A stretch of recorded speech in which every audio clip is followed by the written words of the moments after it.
राजधानी दिल्ली में बुधवार को गर्मी ने पुराने कई रिकॉर्ड तोड़ दिए तो कुछ नए रिकॉर्ड भी बने। दिल्ली के प्राथमिक मौसम विज्ञान केंद्र सफदरजंग वेधशाला में बुधवार को अधिकतम तापमान 46.8 डिग्री सेल्सियस दर्ज किया गया, जो 79 साल में सबसे ज्यादा है। आधिकारिक आंकड़ों में ये जानकारी दी गई। IMD के आंकड़ों के मुताबिक जून 1945 में दिल्ली का अधिकतम तापमान 46.7 डिग्री सेल्सियस दर्ज किया गया था। वहीं बुधवार को सफदरजंग वेधशाला में 46.8 डिग्री सेल्सियस तापमान दर्ज किया गया, जो इस मौसम के औसत तापमान से 6 डिग्री ज्यादा था। बुधवार को राजधानी में झुलसाती गर्मी के चलते रेड अलर्ट जारी किया गया है। IMD की तरफ से दी गई जानकारी के मुताबिक बुधवार को दिल्ली का तापमान 45.2 डिग्री से 49.1 डिग्री सेल्सियस तक रहा।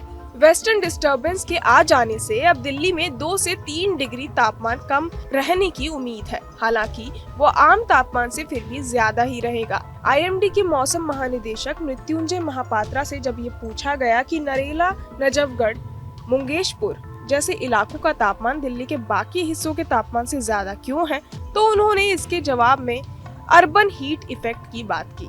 दिल्ली के मुंगेशपुर में अधिकतम तापमान 50 डिग्री सेल्सियस के पार पहुंच गया है।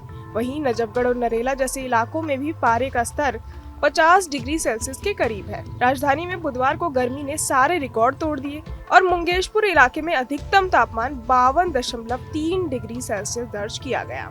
ये राष्ट्रीय राजधानी में अब तक दर्ज किया गया सर्वाधिक तापमान है। मुंगेशपुर में मंगलवार को पारा 49.9 डिग्री सेल्सियस तक पहुंच गया था, जो सामान्य से 9 डिग्री ज्यादा है।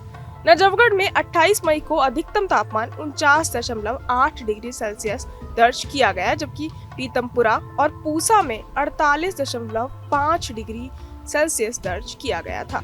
भारत मौसम विज्ञान विभाग यानी IMD के क्षेत्रीय प्रमुख कुलदीप श्रीवास्तव ने लगातार बढ़ रहे तापमान की वजह बताते हुए कहा कि दिल्ली के बाहरी इलाके राजस्थान से आने वाली गर्म हवाओं की चपेट में आने वाले पहले क्षेत्र हैं। उन्होंने ये भी कहा कि दिल्ली के कुछ हिस्से खास तौर पर इन गर्म हवाओं के जल्दी आने से प्रभावित होते हैं। नतीजतन पहले से ही खराब मौसम और भी खराब हो जाता है।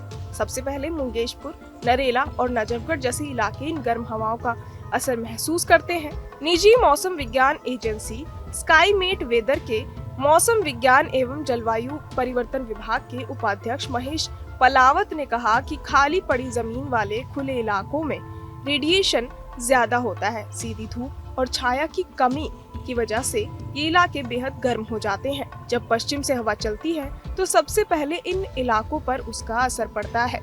ये क्षेत्र दिल्ली के बाहरी इलाकों में है, इसलिए यहाँ तापमान तेजी से बढ़ता है। बहरहाल आप क्या कुछ सोचते हैं, हमें कमेंट बॉक्स में जरूर बताएं और ऐसी तमाम खबरों के लिए सब्सक्राइब करें न्यूज़ नेशन।